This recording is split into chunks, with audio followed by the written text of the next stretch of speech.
In the dim light that comes over the land just after sunset but before true dark, during one of those very few minutes that movie makers call the magic hour, Vic Palfrey rose out of green delirium to brief lucidity. "I'm dying," he thought, and the words clanged strangely through his mind, making him believe he had spoken aloud, although he had not. He gazed around himself and saw a hospital bed, now cranked up to keep his lungs from drowning in themselves. He had been tightly secured with brass laundry pins, and the sides of his bed were up. "Been thrashing some, I guess," he thought with faint amusement. "Been kicking up Dickens, and belatedly, where am I?" There was a bib around his neck, and the bib was covered with clots of phlegm. His head ached, queer thoughts danced in and out of his mind, and he knew he had been delirious and would be again. He was sick, and this wasn't a cure or the beginning of one, but only a brief respite. He put the inside of his right wrist against his forehead and pulled it away with a wince, the way you pull your hand off a hot stove. Burning up all right and full of tubes. 2 small clear ones coming out of his nose. Another one sneaked out from under the hospital sheet to a bottle on the floor, and he surely knew where the other end of that one was connected. 2 bottles hung suspended from a rack beside the bed, a tube coming from each one, and then joining to make a Y that ended by going into his arm just below the elbow. An IV feed. An IV feed. You'd think that would be enough, he thought, but there were wires on him as well, attached to his scalp and chest and left arm. One seemed to be plastered into his son of a bitch and belly button, and to cap it all off, he was pretty sure something was jammed up his ass. What in God's name could that be? Be shit radar? Hey! He had intended a resonant, indignant shout. What he produced was the humble whisper of a very sick man. It came out surrounded on all sides by the form on which he seemed to be choking. "Mama, did George put the horse in?" That was the delirium talking, an irrational thought zooming boldly across the field of more rational cognition like a meteor. All the same, it almost fooled him for a second. He wasn't going to be up for long. The thought filled him with panic. Looking at the scrawny sticks of his arms, he guessed he had lost as much as 30 pounds, and there hadn't been all that much of him to start with. This, whatever it was going to kill him. The idea that he might die bumbling insanities and inanities like a senile old man terrified him. "Georgie's gone courting Norton Williams. You get that horse your own self, Vic, and put his nose back on like a good boy. Ain't my job. Victor, you love your mama now." "I do, but it ain't. You gotta love your mama now. Mama's got the flu." "No, you don't, Mama. You got TB. It's the TB that's gonna kill you in 1947. George is going to die just about 6 days after he gets to Korea. Time enough for just one letter, and then bang, bang, bang. George is, Vic, you help me now and put that horse in, and that is my last word on it." "I'm the one with the flu, not her," he whispered, servicing again. "It's me." He was looking at the door and thinking it was a damn funny door, even for a hospital. It was round at the corners, outlined with pop rivets, and the lower jamb was set 6 inches or more up from the tile floor. Even a jack-leg carpenter like Vic Palfrey could. "Give me the funnies, Vic. You had them long enough." "Mama, you took my funny pieces. Give them back. Give them back." Built better than that. It was steel. Something in the thought drove a nail deep into his brain, and Vic struggled to sit up so he could see the door better. Yes, it was. It definitely was. A steel door. Why was he in the hospital behind a steel door? What had happened? Was he really dying? Had he best be thinking of just how he was going to meet his God? God, what had happened? He tried desperately to pierce the hanging gray fog, but only voices came through, far away. Voices he could no longer put names against. Put no names against. Now what I say is this. Now what I say is this. They just gotta say, fuck this inflation shit. You better turn off your pumps, Hap. Hap? Bill Hapscomb? Who was he? I know that name. Holy moly. They're dead, okay? Give me your hand and I'll pull you up out of there. Give me the funnies, Vic. You had... At that moment, the sun sank far enough below the horizon to cause a light-activated circuit, or in this case, an absence of light-activated circuit to kick in. The lights went on in Vic's room. As the room lit up, he saw the row of faces observing him solemnly from behind 2 layers of glass, and he screamed, at first thinking these were the people who had been holding conversations in his mind. One of the figures, a man in doctor's whites, was gesturing urgently to someone outside Vic's field of vision, but Vic was already over his scare. He was too weak to stay scared long, but the sudden fright that had come with a silent bloom of light and this vision of staring faces like a jury of ghosts in the hospital lights had defeated away some of the blockage in his mind, and he knew where he was. Atlanta, Georgia. They had come and taken him away. Him and Hap and Norm's wife and Norm's kids. They had taken Carr and Hank Carmichael, Stu Redman. God alone knew how many others. Vic had been scared and indignant. Sure, he had the sniffles and the sniffles and the sneezes, but he surely wasn't coming down with cholera or whatever it was that poor man Campion and his family had had. He'd been running a low-grade fever, too, and he remembered that Norm Burwett had stumbled and needed help getting up the steps to the plane. His wife had been scared, crying. Little Bobby Burwett had been crying, too, crying and coughing, a raspy, croupy cough. The plane had been at the small landing strip outside of Braintree, but to get beyond the Arnett town limits, they had had to pass a roadblock on US 93, and the men had been stringing barbed wire right out into the desert. A red light flashed on over the strange door. There was a hissing sound, then it sounded like a pump running. When it kicked off, the door opened. The man who came in dressed in a huge white pressure chute with a transparent faceplate. Behind the faceplate, the man's head bobbed like a balloon enclosed in a capsule. There were pressure tanks on his back, and when he spoke, his voice was metallic and clipped, devoid of all human quality. It might have been a voice coming from one of those video games, like the one that said, "Try again, Space Cadet," when you fucked up your last go. It rasped, "How are you feeling, Mr. Palfrey?" But Vic couldn't answer. Vic had gone back down into the green depths. It was his mom he saw behind the faceplate of the white suit. Mama had been dressed in white when Papa took him and George to see her for the last time in the sanitarium. She had to go through the sanitarium so everybody in the family wouldn't have to catch what she had. TB was what catching. You could die. He talked to his mama and said he would be good and put in the horse, told her George had taken the funnies, asked her if she felt better, asked her if she thought she would be home soon, and the man in the white suit gave him a shot, and he sank deeper and his words became incoherent. The man in the white suit glanced back at the faces behind the glass wall and he shook his head. He clicked an intercom switch inside his helmet with his chin and said, "If this one doesn't work, we'll lose him by midnight." But Vic Palfrey, magic hour was over. "Just roll up your sleeve, Mr. Redmond," the pretty nurse with the dark hair said. "This won't take a minute." She was holding the blood pressure cuff in two gloved hands. Beyond the plastic mask, she was smiling as if they shared an amusing secret. "No," Sue said. The smile faltered a little. "It's only your blood pressure. It won't take a minute." "No." "Doctor's orders," she said, becoming businesslike. "Please." "If it's doctor's orders, let me talk to the doctor. I'm afraid he's busy right now. If you'll just... I'll wait," Sue said equally, making no move to unbutton the cuff of his shirt sleeve. "This is only my job. You don't want me to get in trouble, do you?" This time she gave him a charming wife smile. "If you'll only let me..." "I won't," Sue said. "Go back and tell them. They'll send somebody."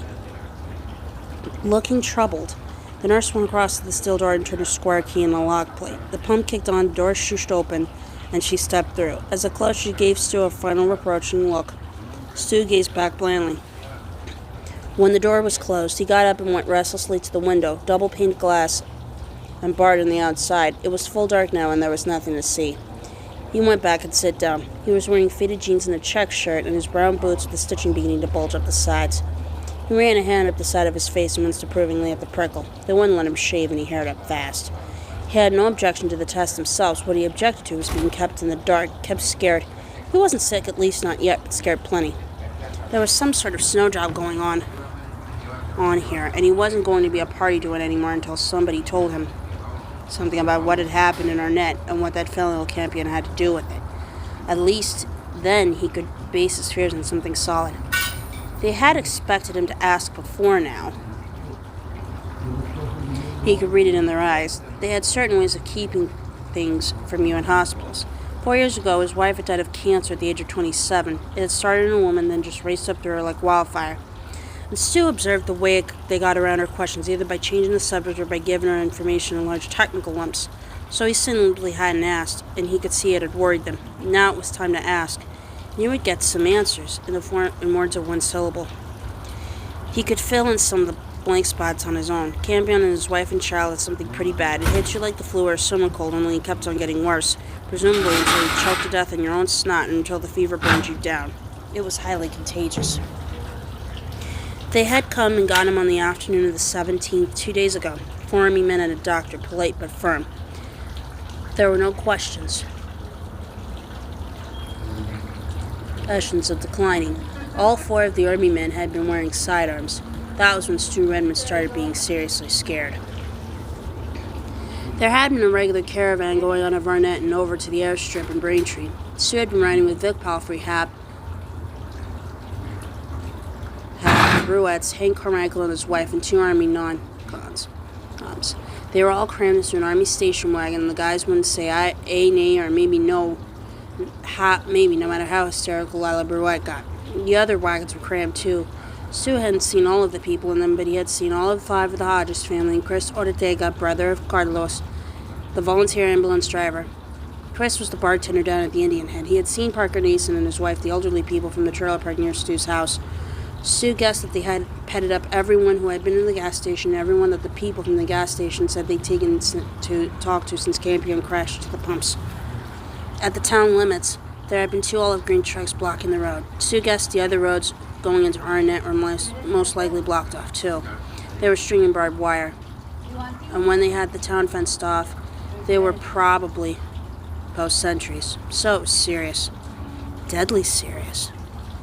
He sat patiently in the chair by the hospital bed he hadn't had to use, waiting for the nurse to bring someone. The first someone would most likely be no one. Maybe by morning they would finally send in someone who would have enough authority to tell him the things he needed to know. He could wait. Patience had always been short-ridden strong suit. For something to do, he began to take over the conditions of the people who had ridden to the airstrip with him. Norm had been the only obvious sick one. Coughing, bringing up phlegm, feverish. The rest seemed to be suffering to a greater or lesser degree from the common cold.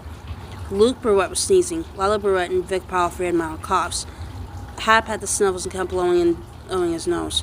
They hadn't sounded much different from the first and second grade classes Stu remembered attending as a little boy, when at least 2/3 of the kids present seemed to have some kind of a bug. But the thing that scared him most of all, and even was only coincidence, was what happened just as they were turning onto the airstrip. The Army driver had let out 3 sudden bellowing sneezes, probably just coincidence. June was a bad time in East Central Texas for people with allergies, or maybe the driver was just coming down with a common garden variety cold instead of the weird shit the rest of them had. Stu wanted to believe that, because something could jump from one person to another that quickly. Their Army escort had boarded the plane with them. They rode slowly, refusing to answer any questions except as to their destination. They were going to Atlanta. They would be told more, a bald-faced lie. Beyond then, the Army men refused to say. Hap had been sitting next to Stu on the flight, and he was pretty well sloshed. The plane was Army, too. Strictly functional. But the booze and the food had been first-class airline stuff. Of course, instead of being served by a pretty stewardess, a plank-faced sergeant took your order. But if you could overlook that, you could get along pretty well. Even Lila Beretta calmed down with a couple of grasshoppers in her. Happening close, bathing Stu in a warm mist of scotch fumes. This is a pretty funny bunch of old boys, Stuart, and one of them under 50, nor with one with a wedding ring. Career boys, low rank. About half an hour before they touched down, Norm Beretta had some kind of a fainting spell, and Lila began to scream. 2 of the hard-faced stewards bundled Norm into a blanket and brought him around in fairly short order. Lila, no longer calm, continued to scream. After a while, she threw up her grasshoppers and the chicken salad sandwich she had eaten. 2 of the good old boys went expressionlessly about the job of cleaning it up. "What is all this?" Lila screamed. "What's wrong with my man? Are we going to die or my baby's going to die?" She had one baby in a headlock under each arm, the head sticking into their plentiful breasts. Luke and Bobby looked frightened, uncomfortable, and rather embarrassed about the fuss she was making. "Why won't somebody answer me? Isn't this America?" "Can't somebody shut her up?" Chris Ortega grumbled from the back of the plane. Preston was worse than the jukebox with a broken record inside it. One of the Army men had forced a glass of milk on her, and Lila did shut up. She spent the rest of the ride looking out the window of the countryside, passing far below and humming. Stu guessed there had been more than milk in that glass. When they touched down, there had been 4 Cadillac limousines waiting for them. The Arnett folks got into 3 of them. The Army escort had gotten into the 4th. Stu guessed that those good old boys with no wedding rings, or close relatives probably, were now somewhere right in this building. The red light went on over his door. When the compressor or pump or whatever it was had stopped, a man in one of the white spacesuits stepped through, Dr. Denninger. He was young. He had black hair, olive skin, sharp features, and a mealy mouth. "Patty Greer says you gave her some trouble," Denninger's chest speaker said as he clopped over to Stu. "She's quite upset. No need for her to be." Stu said easily. It was hard to sound so easy, but he felt it was important to hide his fear from this man. Denninger looked and acted like the kind of man who would ride his help and bully them around, but lick up to his superiors like an egg-sucking dog. That kind of man could be pushed to ways if he thought he held the whip hand. But if he smelled fear on you, he would hand you the same old cake. A thin icing of, I'm sorry, I can't tell you more, on top, and a lot of contempt for stupid civilians who wanted to know more than what was good for them underneath. I want some answers, Stu said. I'm sorry, but if you want me to cooperate, give me some answers. In time you'll make it hard for you. I can make it hard for you. We know that, Denninger said peevishly. I simply don't have the authority to tell you anything, Mr. Redmond. I know very little myself. I guess you've been testing my blood, all those needles. That's right, Denninger said warily. What for?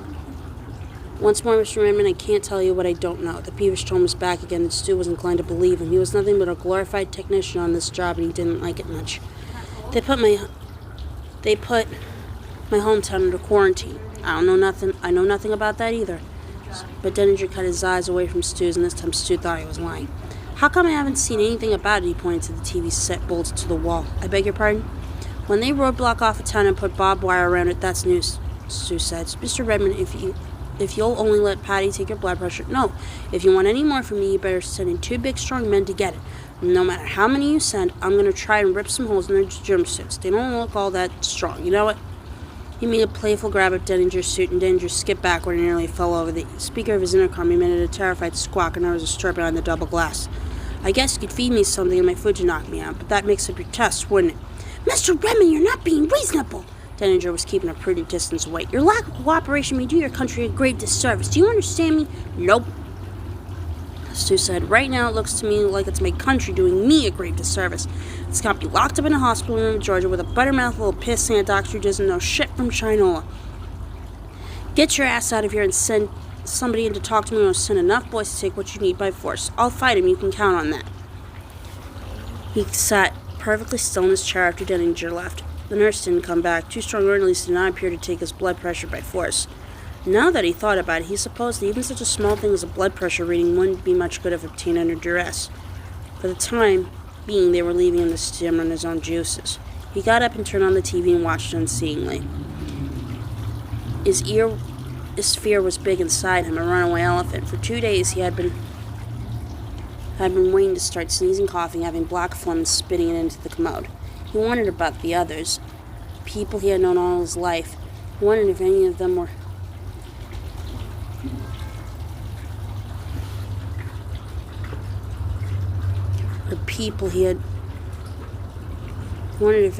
as sick as Campion had been. He thought of the dead woman and the baby and that old Chevy, and he kept seeing Lella Barrett's face on the woman and little Cheryl Hodges' face on the baby. The TV squawked and crackled. His heart beat slowly in his chest. Faintly he could hear the sound of an air purifier sighing into the room. He felt his fear twisting and turning inside him beneath his poker face. Sometimes it was big and panicky, trampling everything, the elephant. Sometimes it was small and gnawing, ripping with sharp teeth, the rat. It was always with him, but it was more than 40 hours before they sent him a man who would talk.